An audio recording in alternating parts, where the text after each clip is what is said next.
So let's switch to the species that you're most familiar with. This is the one that lives here. This is the Asiatic black bear. We call it the bear with the Mickey Mouse ears. It's Ursus thibetanus. But one of the heroes of the conservation of Asiatic black bears, and you need to recognize, this is not a hero just in your country. This is an international hero for the conservation of Asiatic black bears for this species. She's a leader. And Mei-Shu Wang does tremendous research on bears using cutting-edge techniques like scat detection dogs. She teaches her students how to do these techniques. She has a great following of students.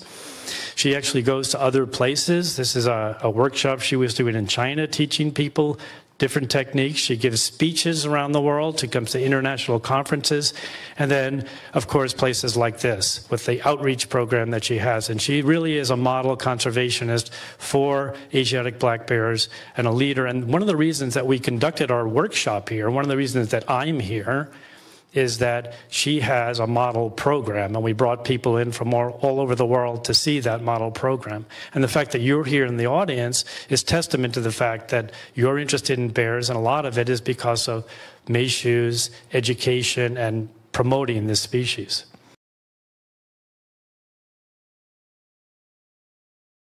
那最后其实，也要结束了，知道，但是。我也是第一次公开谈这些事情。台湾黑熊的研究，不管在经费上，在硬体环境上，其实都相当的辛苦。然后是靠极少部分的学者跟单位努力坚持不懈。那但是有时候还是依然有少数的声音。刚刚 Bruce 也谈到，你都会遇到跟你有不同意见的人。 那我们做科学的就只好谨守科学原则，在专业把关上不要为人所诟病。但是 Dave 所说，研究有时还是会有意外，哪怕你准备的再好。那今天有少部分的有特殊人士、有心人士来现场闹场，那凸显出就是刚刚这些国际学者谈到的问题，研究还是会遇到有不同反对的声音。 那所以我们就想说，借这个机会，我就想说，刚刚问 Dave 说，你做了那么多研究，那也遇过这样的冲突，我有跟他讲，他说我也遇到，所以我就想说，那今天我们也真的有见识到这样子，所以我的Dave 说他愿意给一些意见，那我们要不要听听看？好，谢谢。我没有勉强他，我是问他说你愿不愿意给我们一些意见这样子，因为很多地方都会遇到这样子。 The point I would like to make is that people are always free to express a different viewpoint. If they have a different viewpoint, that's fine. But some of those people that are expressing a different viewpoint are wrong. So, for example, in our country, we have debate because our president does not believe that there's human-caused climate change. He's wrong. The science has shown he's wrong. He's allowed to express that opinion. Other people are allowed to express that opinion. But some of those people are just wrong. There is science that shows a real answer, and there are things that people just want to believe that are not right. So we have to agree to that.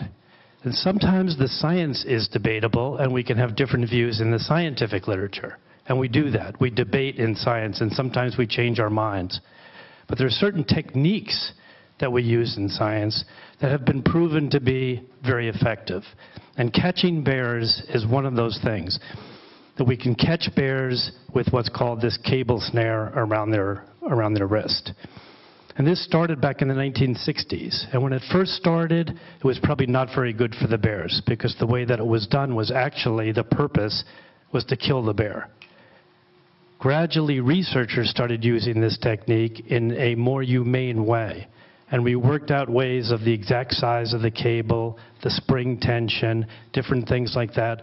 The drugs that have been used on bears have increased, have been remarkable changes in the drugs that we use on bears. So as Mike was saying, you know, it's a surgical procedure. The bear is fully anesthetized. When people make comments that the bear is just immobilized and is laying there paralyzed and feeling all this pain, that's wrong. These are surgical drugs. So there are claims that people make sometimes about some of the techniques that we use that are not correct. And we really are people that love bears. That's why we do this. And we're not trying to be cruel. You know, we're trying to be as humane as possible. We love all these animals. So we wouldn't do anything to purposely hurt the animals. And we're using techniques that are the best techniques that we can think of. And just so you know, Mei Xu has followed all of the international standards that have been set. And she's actually one of the leaders in this, some of the techniques that she uses. But basically, like, we are all in agreement about these techniques. There's no debate within the bear people about these techniques. There's just pseudoscientists making claims. And as Bruce was mentioning, there's always somebody out there to make a claim about something, about a population estimate or whatever. And just be aware that some of these people are just wrong. So anything you can do to spread that word, to correct that, would be very useful. Thank you.